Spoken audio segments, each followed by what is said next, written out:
of our generation plants will go offline because of safety concerns. They have to turn themselves off. Some transmission lines which transmit the electricity from these generation plants to the rest of the country, the lines might go out because of high winds. And that's not to forget, not too far from Karachi, we have the Jampeed corridor where we generate wind energy. And beyond a certain velocity, the wind energy, the plants have to be shut down because it's dangerous for them to operate at that very high velocity of wind. So this is just one example, ladies and gentlemen, in which this energy landscape is extremely complex, because of course it is deeply attached to Pakistan's public finances. It is attached to what kind of public policy we make regarding the three major parts of electricity generation, which is of course generation, transmission and distribution. And all three have their own very profound and great challenges, which give us sleepless nights most days. The complexity also comes from not only financial issues, but of course international markets, which we do not control. So RLNG prices, which were extremely high, or in fact RLNG was not available. And why was it not available? Because Ukraine was invaded. So we, in those who deal with energy, are at the mercy of so many forces that we do not control. The reason I mention is that it's not just purely a matter of management, ladies and gentlemen.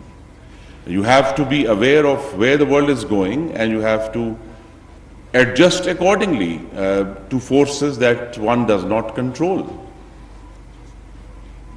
And there is also this issue that one positive part, which Engineer Asghar just pointed out, is that we have this tremendous and profound cooperation from our iron brother China in so many projects that we have had in the past years. We pushed the delayed projects with the effect that, alhamdulillah, we first put into operation the Karot hydroelectric plant, 720 megawatts.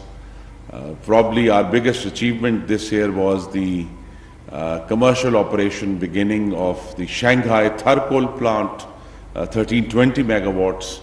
And of course, the K3 nuclear was also inaugurated, 1100 megawatts. All these projects had been delayed,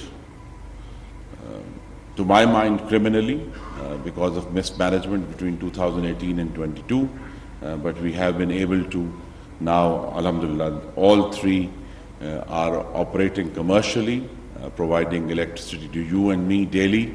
So yes, there are some bright spots like CPEC. There are some dark spots like the price of electricity. So we have to walk this very difficult, I would say a swaying tightrope. We have to walk it, because tightrope is not only difficult, it's all being swayed by international winds. So as I said, there are three parts to the energy landscape. But we also have to understand that in Pakistan we have gone through what you might call the 4 ages of power generation. The first age, which was in the 60s and 70s, was the Hydel age, in which we built the two large hydroelectric dams at Mangla and Tarbela. And they served us for a long time. But then by the end of 80s, our demand had outstripped our Hydel generation. So in the early 90s, the government at that time did a correct analysis, and they discovered that the oil and diesel were cheap at the time, and the first private producer policy came in, and they started putting up in the early 90s. diesel and furnace oil-based plants.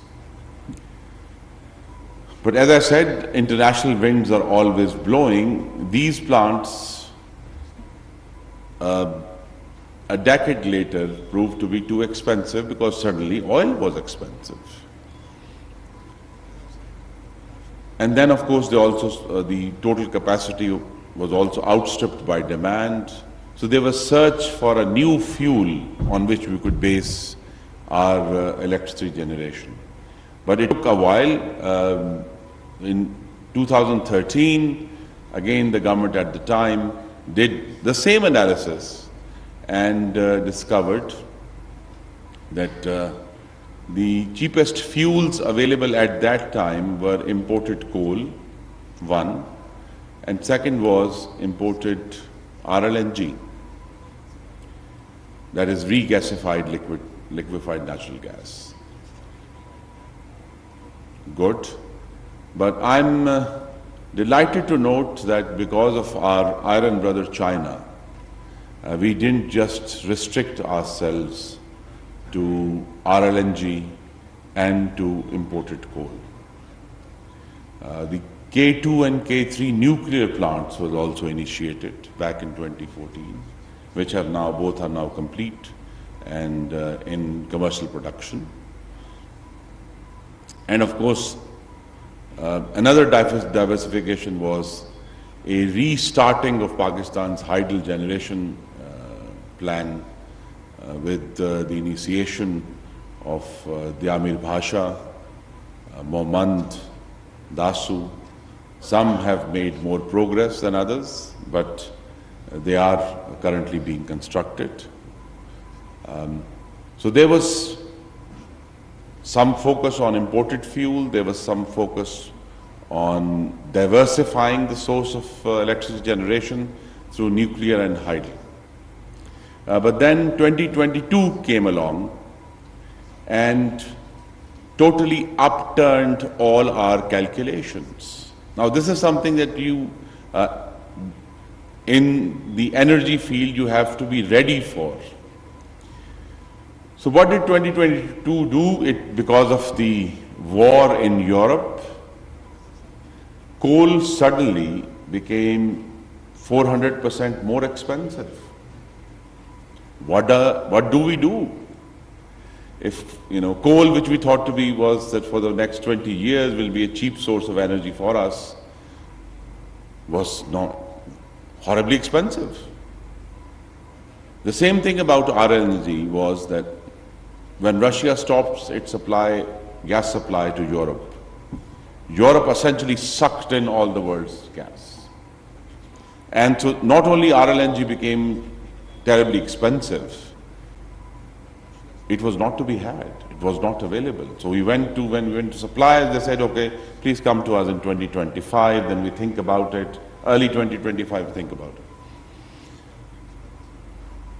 So the conclusion that we drew last year in Prime Minister Shehbaz Sharif's leadership was, and this I want to put in front of you, is that henceforth, 2022 onwards, all new electricity generation plants in Pakistan will not be based on imported fuel.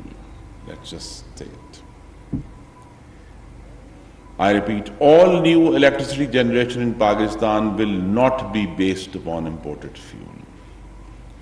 So it leaves us, ladies and gentlemen, with 5 sources: solar, wind, hydel, nuclear, and thermal coal.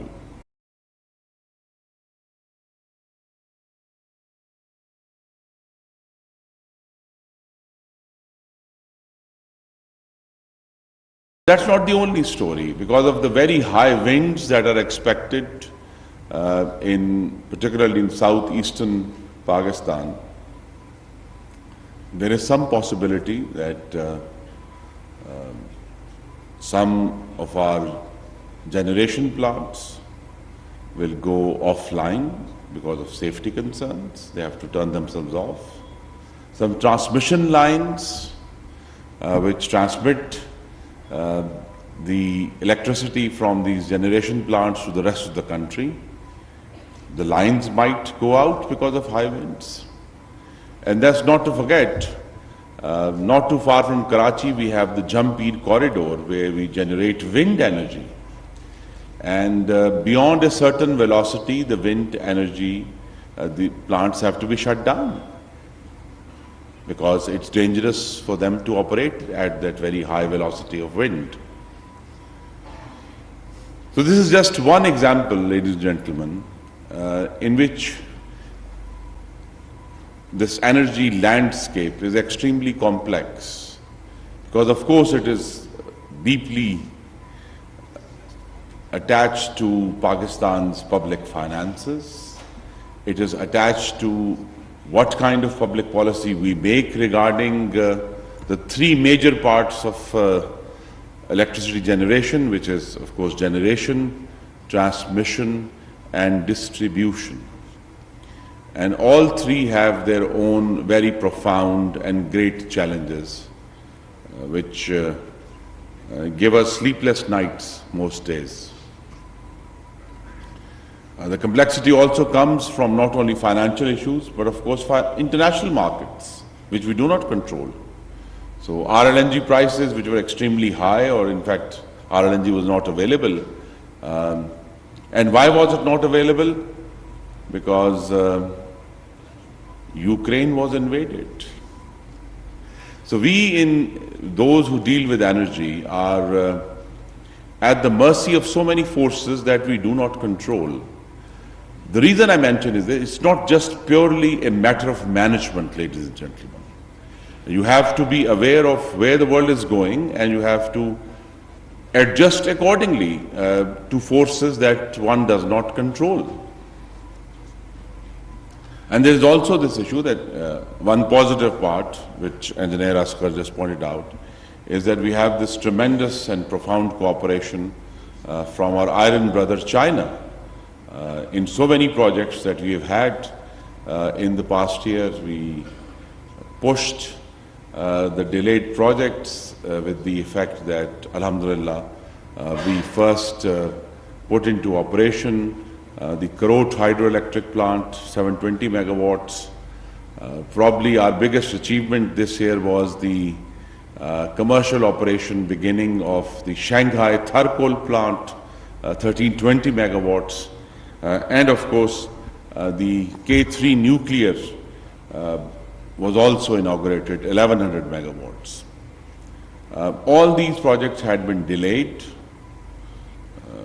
to my mind criminally, because of mismanagement between 2018 and 22, but we have been able to now, alhamdulillah, all three are operating commercially, providing electricity to you and me daily. So yes, there are some bright spots like CPEC. There are some dark spots like the price of electricity. So we have to walk this very difficult, I would say a swaying tightrope. We have to walk it, because tightrope is not only difficult, it's all being swayed by international winds. So as I said, there are three parts to the energy landscape. But we also have to understand that in Pakistan we have gone through